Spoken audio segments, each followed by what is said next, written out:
ये एक ऐसा सर्टिफिकेट है, अगर ये सर्टिफिकेट आप लोगों के पास नहीं हुआ तो आपका एडमिशन होते होते रह जाएगा। आपके मार्क्स ने जो आपके कॉलेजेस के लिए दरवाजे खोले थे वो ये सर्टिफिकेट बंद कर सकता है। तो ध्यान से इस पूरी की पूरी वीडियो को देख लेना। हेलो, मैं सचिन केल्विन इंस्टीट्यूट के इस यूट्यूब चैनल पर आप सभी का स्वागत करता हूँ। इस पर्टिकुलर वीडियो सेशन में हम लोग बात करेंगे एक ऐसे सर्टिफिकेट के बारे में जो कि आप लोगों का एडमिशन होने से रोक सकता है। हाँ, सच में ये एक ऐसा सर्टिफिकेट है कि अगर आपके पास ये नहीं होगा तो भले से आपने नीट के लिए कितनी भी तैयारी की हो, जी हाँ, आपने कितनी भी तैयारी की हो, आपने अपने कॉलेज के दरवाजे खोल दिए होंगे अपने मार्क्स से, लेकिन ये एक सर्टिफिकेट आपके दरवाजे बंद करवा सकता है। जी हाँ, ये एक ऐसा सर्टिफिकेट है। तो इस सर्टिफिकेट का जो नाम है, जैसा कि आप लोग स्क्रीन पर भी देख पा रहे हैं, डोमिसाइल। तो डोमिसाइल सर्टिफिकेट क्या होता है, डोमिसाइल सर्टिफिकेट इतना इंपॉर्टेंट क्यों है, डोमिसाइल सर्टिफिकेट किस तरीके से बनवा सकते हैं। आप दिल्ली में रहते हैं, राजस्थान में रहते हैं, मध्य प्रदेश में रहते हैं, आप यूपी में रहते हैं, आप जिस किसी भी स्टेट में रहते हैं, इन सभी स्टेट से आप लोगों को मैं बता रहा हूँ कि किस तरीके से आप लोग डोमिसाइल सर्टिफिकेट बनवा सकते हैं। काफ़ी सारे हम लोगों ने स्टेट्स को कवर किया है। अगर कोई स्टेट रह जाता है तो आप लोग कमेंट बॉक्स में हम लोगों से पूछ सकते हैं। हम लोगों ने कोशिश की है कि हम ज़्यादा से ज़्यादा स्टेट को कवर कर पाएँ। तो चलिए शुरू करते हैं विदाउट वेस्टिंग एनी टाइम कि डोमिसाइल सर्टिफिकेट क्या होता है, किस तरीके से हम लोग डोमिसाइल सर्टिफिकेट को बनवा सकते हैं। सबसे पहले तो मैं आप लोगों को कुछ बात बताना चाहूँगा जो कि सबसे आप लोगों के लिए सबसे ज़्यादा ज़रूरी चीज़ है। तो इस बात को ज़रा ध्यान से समझिएगा। हिंदी में जो इसका मतलब होता है वो होता है मूल निवास। ओके, मूल निवास इसका हिंदी वर्जन है। हिंदी में आप नाम ले सकते हैं, या फिर अगर इंग्लिश में भी आप दूसरे वर्ड से जानना चाहेंगे तो रेजिडेंस सर्टिफिकेट बोला जाता है, यानी कि जहाँ पर आप रहते हैं, जहाँ पर आपका घर है, चाहे आप जिस किसी भी शहर में रहते हैं, वहाँ पर होने का, आपके घर होने का प्रूफ कि आप वहाँ पर रहते हैं, इस चीज़ का प्रूफ, इस चीज़ का सर्टिफिकेट होता है। आ रही है बात? क्लियर है यहाँ तक? समझ देखो, एक एक बात समझ में आनी चाहिए, तभी मज़ा आएगा। एक एक बात समझ में आनी चाहिए। और अगर कोई भी बात समझ में नहीं आती है तो ध्यान रखिएगा, कमेंट करिए। हम सभी कमेंट्स का रिप्लाई कर रहे हैं।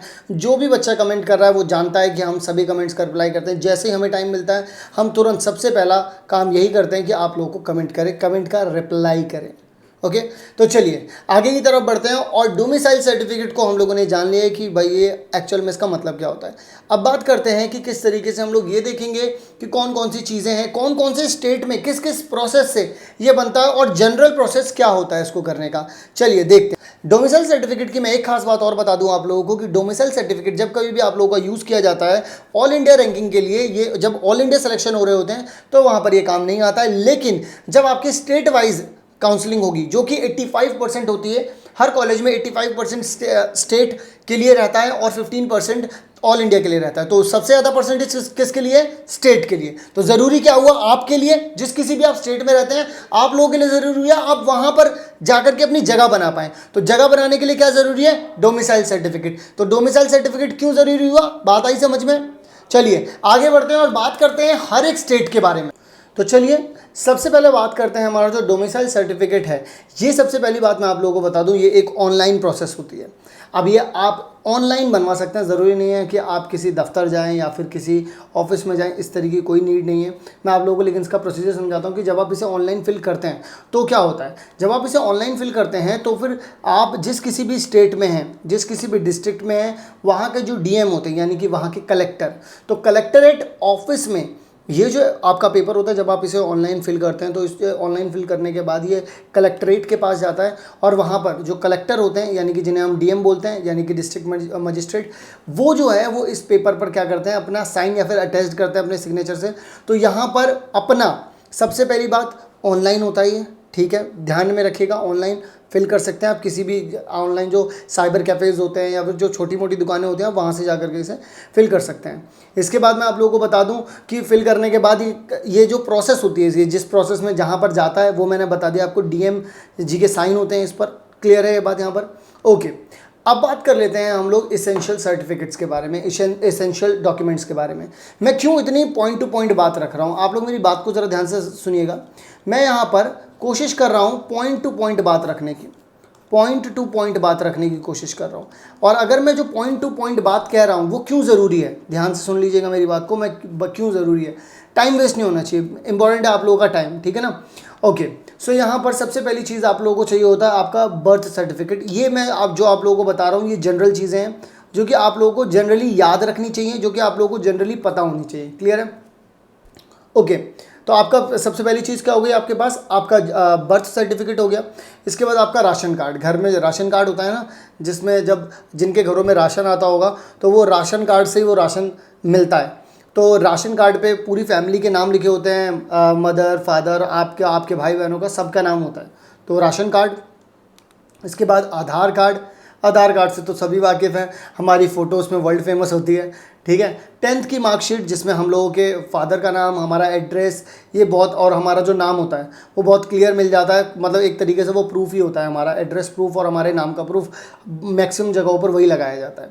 इसके बाद voter ID card of our parents, मतलब कि पेरेंट्स का जो वोटर आईडी कार्ड होता है या फिर आपका भी वोटर आईडी कार्ड, ये चीज़ें बहुत ज़्यादा इसेंशियल होती हैं क्योंकि जिस जगह पर भी आप रहते होंगे, अगर आप वहाँ पे आपका रेजिडेंस है तो ऑब्वियसली आप वहाँ पर आपका वहाँ पर वोटर आईडी कार्ड ज़रूर होगा। इस वजह से वो वहाँ पर मांगते हैं उस पर्टिकुलर जगह का। क्लियर है? यहाँ पर ये तो मैंने आप लोगों को वो डॉक्यूमेंट्स बताए जो जनरल थे, जो ज़रूरी थे। क्लियर है? जो कि जनरल थे, जो कि नॉर्मली होते ही हैं सब लोगों के पास, जो कि देखो मैं तो ये बोलूँगा कि ये ना वो वाले सर्टिफिकेट्स हैं जो कि आप लोगों के पास होने चाहिए। कभी भी ऐसे काम नहीं करने हैं हम लोगों को कि देखो क्या होता है ना, ये क्यों इसके लिए स्पेशल वीडियो बनाई जा रही है, सबसे पहले ये चीज़ सोचो। और आप क्यों इस चीज़ को ऐसे ढूंढ रहे हो इस डोमिसाइल सर्टिफिकेट के लिए? क्योंकि ना अगर आप लोगों ने ये नहीं बनवाया, क्योंकि इसे बनवाने में टाइम लगेगा और अभी आप लोगों के पास टाइम है, तो जल्दी से इस वीडियो को देखते ही आप लोग अपना सबसे पहले काम करिएगा कि सबसे पहले तो आप लोग ये डोमिसाइल सर्टिफिकेट बनवा लीजिएगा। ध्यान रखिएगा इस बात को, डोमिसाइल सर्टिफिकेट आप लोग को बनवा लेना है। ओके, अच्छा बात करते हैं हम लोग थोड़ा सा और, original documents along with attested photocopies. जी बिल्कुल, अटेस्टेड फोटोकॉपीज़ का मतलब क्या है कि उस पर आपके साइन होने चाहिए, ओरिजिनल आपके डॉक्यूमेंट्स भी वहाँ पर होने चाहिए। ठीक है, चलिए अब जो डोमिसाइल सर्टिफिकेट है उसका मैं आप लोगों को हिंदी वर्जन में मैं आप लोगों को नाम समझा चुका हूँ। वो क्या है हमारे पास, मूल निवास प्रमाण पत्र। तो चलिए हम लोग आगे की तरफ बढ़ते हैं और बात करते हैं एक एक स्टेट के बारे में। पहला स्टेट जो हमारे पास आता है वो हमारे पास स्टेट है राजस्थान।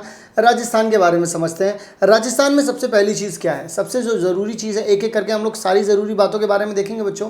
तो candidate should be domicile of the state and should have complete, देखिए वहाँ पर आप लोगों को 10th क्लास और आपकी जो 12th क्लास है वो आपने वहाँ से पास करी होनी चाहिए अगर आप राजस्थान की बात कर रहे हैं। तो मैं यहाँ पर आप लोगों को कुछ चीज़ों के तोड़ भी बताऊंगा। जैसे मान लीजिए आप लोगों से बोला गया कि भाई 10वीं और 12वीं पास होनी चाहिए, तो आपके दिमाग में सबसे पहले आएगा यार मैंने तो 10वीं 12वीं पास की नहीं यहाँ से, तो आप डर सकते हैं, लेकिन आप लोगों को डरने की ज़रूरत नहीं है। हम हैं यहाँ पर आप लोगों के लिए। तो हम लोग बताएंगे कि अगर मान लीजिए नहीं भी कर रखा है तो भी मैं आप लोगों को चीज़ें बताऊँगा कुछ, तो आप लोगों को बस ध्यान से सुनना है, पूरी वीडियो को ध्यान से देखना है। For candidate who has studied outside state either of the parents should have lived in the state for minimum 10 years. अगर मान लीजिए आप बाहर से पढ़ते भी हैं तो आप लोगों के जो पेरेंट्स हैं वो कम से कम 10 साल, कम से कम जो 10 साल हैं वो रहे होने चाहिए राजस्थान में, मतलब रेजिडेंस होने चाहिए राजस्थान के। उनके पास प्रूफ होना चाहिए कि वो कंटिन्यूसली 10 साल से वहाँ पर रह रहे हैं। 10 साल का प्रूफ तो होना चाहिए। ठीक है, भले से यहाँ पर कंटिन्यूस नहीं बताया गया तो कंटिन्यूस ना भी हो तो चलेगा, लेकिन 10 साल का प्रूफ ज़रूर होना चाहिए आपके पास। क्लियर है? अच्छा, इसी के बाद अगर हम लोग बात करते हैं आप लोगों से और भी आगे बात चलते हैं, तो यहाँ पर बात करूँ the candidate must have studied in the state for at least 5 years. अब आपको 5 साल और पढ़ा होना चाहिए। देखो आपने 10वीं 12वीं नहीं पढ़ी है, ओके, अगर आपके पेरेंट्स जो है वो 10 साल से यहाँ पर रह रहे हैं राजस्थान में, तो आप 5 साल पढ़े ज़रूर होने चाहिए वहाँ से। मतलब राजस्थान में जैसे मान लो आपने 1st 2nd 3rd क्लास कर ली, या फिर आपने बाहर कहीं पर पढ़े, फिर आपने 6th 7th क्लास कर ली, मतलब कुल मिलाकर के 5 साल तो आप लोगों को वहाँ पर पढ़ा होना चाहिए, यानी कि 5 क्लासेज आप लोगों को वहाँ पर पढ़ी हुई होनी चाहिए। ठीक है, तो ये कुछ रूल्स थे राजस्थान के। अब बात कर लेते हैं हम लोग महाराष्ट्र के बारे में। अब महाराष्ट्र के बारे में जब हम लोग बात करते हैं तो महाराष्ट्र में जो सबसे पहला रूल है वो ये आता है कि candidate should be domicile of the state and should have completed class 10th and 12th। ये तो कॉमन सही हो गया ना? जी हाँ, कॉमन है। तो यहाँ पर आप लोगों को इस बात का ध्यान रखना है कि आप लोगों के पास जो डोमिसाइल सर्टिफिकेट, यानी कि आप लोग रेजिडेंस आपका जो है वो वहाँ पर होना चाहिए, या फिर आपने 10वीं 12वीं भी महाराष्ट्र से ही की हो। महाराष्ट्र के लिए यही इनफ है, महाराष्ट्र के लिए यही इतना था कि आप लोगों के पास ये चीज़ होनी चाहिए। महाराष्ट्र में कोई भी किसी भी तरीके का कोई अल्टरनेटिव नहीं है कि आप लोगों के पास ऐसा ना हो, दूसरी चीज़ हो जाए। तो महाराष्ट्र का थोड़ा सा आप लोगों को सीरियस लेकर के चलना होगा, क्योंकि महाराष्ट्र में काफ़ी स्ट्रिक्ट है कि वहाँ पर आप लोगों ने 10th और 12th करे ही होने चाहिए आप। एक तरीके से महाशहर भी है, इस वजह से भी रूल जो है वो स्ट्रिक्ट होते हैं। अलग अलग स्टेट का अलग अलग होता है, ठीक है। अब हम लोग बात कर लेते हैं यूपी के बारे में, यानी कि उत्तर प्रदेश के बारे में। उत्तर प्रदेश में आप लोगों को सबसे पहली चीज़ क्या है कि आप लोगों के पास जो 10+2 है, आप लोगों के वहाँ के जो डोमिसाइल होनी चाहिए, मतलब कि आपका जो रेजिडेंस है वो वहाँ पर होना चाहिए। आपने 10+2 वहाँ से किया हुआ होना चाहिए from the state candidate who has completed 10+2। Okay, इसके बाद कैंडिडेट हु हैज़ कंप्लीटेड 10 और 10+2 और बोथ फ्रॉम आउटसाइड। अगर आपने दोनों चीज़ें यानी कि 10वीं और 12वीं दोनों की दोनों ही अगर आपने बाहर से की हैं, मतलब यूपी के बाहर से की हैं, तो उत्तर प्रदेश डोमिसाइल सर्टिफिकेट होना चाहिए। द नीड टू प्रोड्यूस, आप लोगों को प्रोड्यूस करवाना पड़ेगा डोमिसाइल सर्टिफिकेट। अब डोमिसाइल सर्टिफिकेट किस तरीके से प्रोड्यूस करवाएंगे, आपके मदर फादर यूपी के ही होने चाहिए, उनका जो रेजिडेंस है वो यूपी का होना चाहिए, तभी आप जो है डोमिसाइल सर्टिफिकेट प्रोड्यूस करवा सकते हैं, अदरवाइज मुश्किल हो जाएगा आप लोगों के लिए। ठीक है ना, क्लियर है बात। अच्छा, मैं ये बात और आप लोगों को बता दूं कि जब कभी भी आप लोगों का डोमिसाइल सर्टिफिकेट बनवाना है तो आपके मदर फादर का जो रेजिडेंस सर्टिफिकेट होना बहुत ज़्यादा ज़रूरी है। स्टार्टिंग में मैंने जो कुछ सर्टिफिकेट्स के नाम लिए, जैसे कि आपका बर्थ सर्टिफिकेट, आधार कार्ड हो गया, 10th की मार्कशीट हो गई, तो ये चीज़ें आप लोगों के पास होनी कंपलसरी हैं। एक एक करके सारे के सारे जो डॉक्यूमेंट्स हैं उन्हें बटोरना शुरू कर दो, उन्हें कलेक्ट करना शुरू कर दो, ठीक है ना। अगर बात करें दिल्ली के बारे में, तो दिल्ली में आप लोगों के पास candidate should have 10+2 from Delhi, Delhi से होना चाहिए 10+2 and holds a domicile certificate, domicile certificate भी होना चाहिए, यानी कि रेजिडेंस प्रूफ भी होना चाहिए आपके पास यहाँ पर। और इस बात का भी ध्यान रखना है कि अगर आप लोगों ने 10+2 यहाँ से नहीं किया है तो मेक श्योर कि जो डोमिसाइल सर्टिफिकेट है वो आप बनवा लें, अपने मदर फादर किसी की भी हेल्प से बने, क्योंकि उन्हीं की हेल्प से बन सकता है, क्योंकि वो अगर आप नहीं रहे हो दिल्ली में तो वो तो रहे होंगे फॉर श्योर। आप बाहर स्टेट में पढ़ने गए थे ना, तो अगर आपके मदर फादर वहीं पर हैं तो आप मदर फादर का यूज़ कर सकते हैं वहाँ पर। क्लियर है बात यहाँ पर, ओके, ठीक है। तो चलिए आगे की तरफ बढ़ते हैं, बात करते हैं पंजाब के बारे में। पंजाब का डोमिसाइल सर्टिफिकेट किस तरीके से बनेगा। पंजाब का डोमिसाइल सर्टिफिकेट के लिए भी मैं अगर बोलूँ आप लोगों से तो 10+2 आपको वहीं से पढ़ा हुआ होना चाहिए, ठीक है। और आप डोमिसाइल यानी कि आपका रेजिडेंस सर्टिफिकेट भी वहाँ का होना चाहिए। अब जो रेजिडेंस सर्टिफिकेट है, अब रेजिडेंस सर्टिफिकेट के लिए भी मैं आप लोगों को बता दूँ अगेन, अगर आप लोगों ने नहीं पढ़ा है तो आप लोगों को डोमिसाइल सर्टिफिकेट बनवाना पड़ेगा। अगेन मदर फादर की नीड पड़ेगी, मदर फादर आपके वहाँ पर रहे होने चाहिए, ठीक है ना। इन बातों, ये जो बातें हैं ना, इनका बहुत ज़्यादा ध्यान रखना पड़ेगा आप लोगों को। ध्यान से सुन लीजिए, इन बातों का बहुत ज़्यादा ध्यान रखना पड़ेगा। ये जो स्टेट्स है, ये डोमिसाइल सर्टिफिकेट जो है वो स्टेट टू स्टेट क्यों वेरी कर रहा है, ये मैं वीडियो के एंड में बताऊंगा आप लोगों को, तो ध्यान से सुनिएगा वीडियो के एंड में। और इसके बाद मैं आप लोगों को बात बता दूं कि wards of the parents who have been living in the Punjab minimum 5 years. जैसा कि मैंने कहा कि मदर फादर की हेल्प से करवाना पड़ेगा, तो मदर फादर की हेल्प से किस तरीके से, जो मदर फादर हैं वो उनके पास रेजिडेंस प्रूफ होना चाहिए कम से कम 5 साल का। अब आप में से कुछ ये बोलेंगे कि सर कुछ स्टेट में आपने बताया नहीं कि कम से कम कितने साल का, तो वहाँ पर उन्होंने मेंशन नहीं कर रखा है। आप लोग जाकर के एक बार वेबसाइट जाकर के जब चेक करेंगे तो आप लोगों को कुछ ज़्यादा अच्छे से समझ में आ जाएगा। मैं जितनी या हम जितनी इन्फॉर्मेशन कलेक्ट कर सकते थे, हम लोगों ने उतनी इन्फॉर्मेशन आप लोगों के लिए कलेक्ट की है। अच्छा, इससे आगे की तरफ बढ़ें, तमिलनाडु के बारे में बात कर लेते हैं। तमिलनाडु में आप लोगों का जो 10 और 2 है, 10+2 है, तो 10+2 और 10th दोनों के दोनों तमिलनाडु से ही होने चाहिए। और आप लोगों के पास वहाँ पर रेजिडेंस प्रूफ होना चाहिए, मतलब कि आप वहाँ पर रह रहे हैं, इस चीज़ का प्रूफ होना चाहिए। अगर नहीं है तो भी आप बात सुन लीजिए यहाँ पर, अगर कैंडिडेट कंप्लीटेड 8th से लेकर के 12th तक आउटसाइड तमिलनाडु किया है अगर आपने, तो आपके जो पेरेंट्स हैं वो कंटिन्यूसली 5 साल से स्टेट में होने चाहिए, कंटिन्यूसली 5 ईयर्स। ध्यान रखिएगा, मैं दोबारा से बोल रहा हूँ, कंटिन्यूस 5 ईयर्स। तो कंटिन्यू का मतलब होता है लगातार 5 साल, ये नहीं कि 3 साल रुके फिर 1 साल कहीं और फिर 2 साल के लिए फिर आ गए, ऐसे नहीं माना जाएगा। लगातार 5 साल का प्रूफ होना चाहिए। क्लियर है बात, ओके। अब बात कर लेते हैं हम लोग गुजरात के बारे में। गुजरात के बारे में अगर हम लोग बात करते हैं तो गुजरात का डोमिसाइल रूल जो है वो क्या है। गुजरात के डोमिसाइल रूल में है कि आप लोगों के पास आप बॉर्न होने चाहिए, पहली बात तो गुजरात में, पहला रूल ये सबसे अलग है थोड़ा सा, आप पैदा होने चाहिए गुजरात में, यानी कि आपका बर्थ सर्टिफिकेट होना चाहिए गुजरात का। फिर candidate have clear 10th and 12th from Gujarat. Okay, candidate born outside, अगर आप बाहर बॉर्न हुए हैं, should have completed 10th and 12th from the state. अगर आप बाहर पैदा भी हो गए हैं तो आपको 10th और 12th यहीं से करनी पड़ेगी।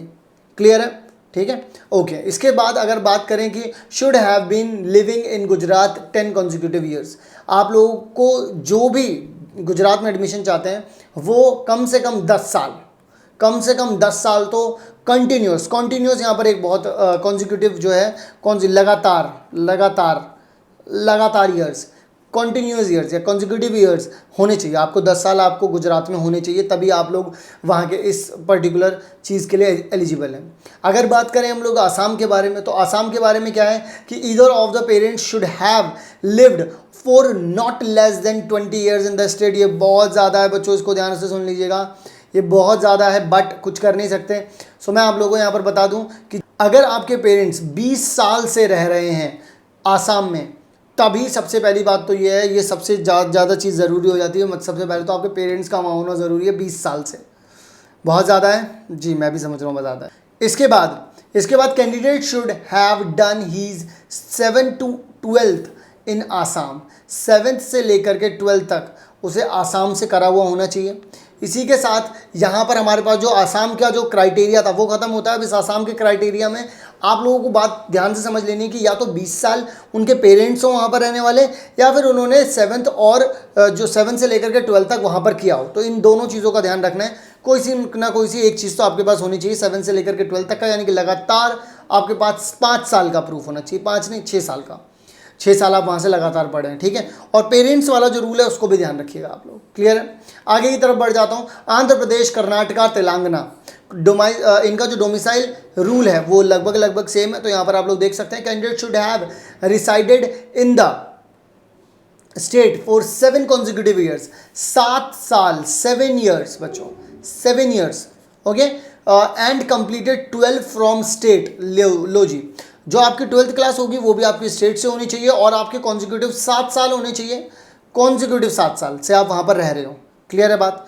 अच्छा, इसी के साथ मैं आप लोगों को बता दूं, ये मैंने सिर्फ एक स्टेट के बारे में नहीं बोला, ये मैंने आंध्र प्रदेश, ये मैंने यहाँ पर कर्नाटका, और मैंने यहाँ पर तेलंगाना, इन सभी के बारे में बोला है। तो इन के बारे में आप ध्यान से सुन लीजिएगा मेरी बात को।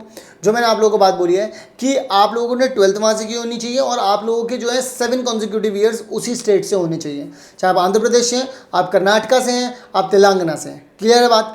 इसी के बाद हम लोग बात कर लेते हैं हरियाणा के बारे में। जब हम हरियाणा के बारे में बात करते हैं तो हम लोग को ध्यान रखना होगा, एप्लीकेंट और द पेरेंट्स और the guardian of the applicant should have permanently residence in the state district of the state in 15 years.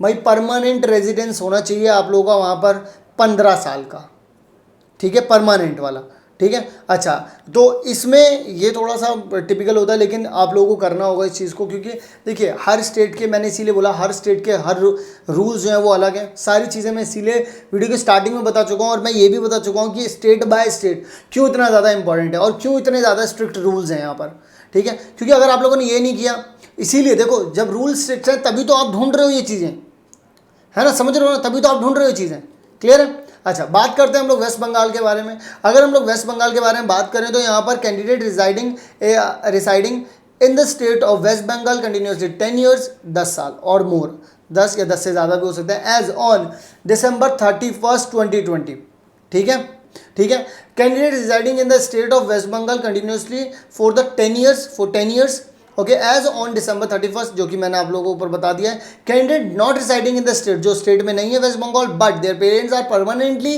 Resident, ठीक है, resident of West Bengal and has a permanent address in the state. तो देखिए उनके जो parents हैं, यानी कि आपके जो पेरेंट्स हैं, आपके पेरेंट्स का एक परमानेंट एड्रेस ज़रूर होना चाहिए वेस्ट बंगाल में।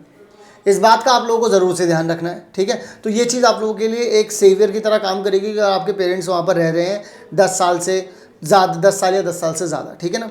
ओके, मध्य प्रदेश के बारे में बात कर लेते हैं। मध्य प्रदेश के बारे में अगर आप बात करते हैं तो पहला पॉइंट आता है मध्य प्रदेश के बारे में, द एप्लीकेंट और the parent should reside in the state for 5 years, 5 साल से रहे होने चाहिए। मतलब एमपी में जिस किसी को भी डोमिसाइल रूल जो जानना है तो आपको ये पता रहना चाहिए कि जो आपके जो पेरेंट्स हैं वो एटलीस्ट कम से कम 5 साल तो वहाँ पर होने चाहिए, आप उन्हें 5 साल, क्लियर है बात। ओके जी, तो क्लियर है यहाँ तक आप लोगों को। तो मैंने आप लोगों को मध्य प्रदेश तक के सारे कॉलेजेस बता दिए हैं, जो स्टेट्स के जो डोमिसाइल रूल्स थे वो सारी की सारी चीज़ें मैं आप लोगों को बता चुका हूँ। सो आई होप आप लोगों को ये जो वीडियो है बहुत ज़्यादा काम की लगी हुई, क्योंकि एक्चुअल में वीडियो आप लोगों के बहुत ज़्यादा काम की है। और मैं उन सभी बच्चों को जो भी यहाँ तक पहुँचे इस वीडियो में, उन सभी को बोलना चाहूँगा कि इस पर्टिकुलर वीडियो को देखने के बाद ही तुरंत के तुरंत काम में लग जाइए, अपने सारे पेपर्स को इकट्ठा करिए और सबसे पहले अपना जो डोमिसाइल सर्टिफिकेट है उसको बनवाइए, क्योंकि वो सबसे ज़्यादा ज़रूरी होने वाला है।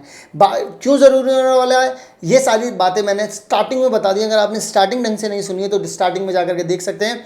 वीडियो अगर आप लोगों को अच्छी लगी तो वीडियो को लाइक कर देना, वीडियो को शेयर कर देना अपने सारे दोस्तों के साथ। कहीं कोई आपका दोस्त नंबर लाने के बाद भी एडमिशन से ना चूक जाए, तो ध्यान रहे इस बात का। Make sure don't forget to subscribe and make sure don't forget to share this particular video and like this video. मिलता हूं मैं आप लोगों से नेक्स्ट वीडियो में, तब तक के लिए रखिए आप लोग अपना ध्यान।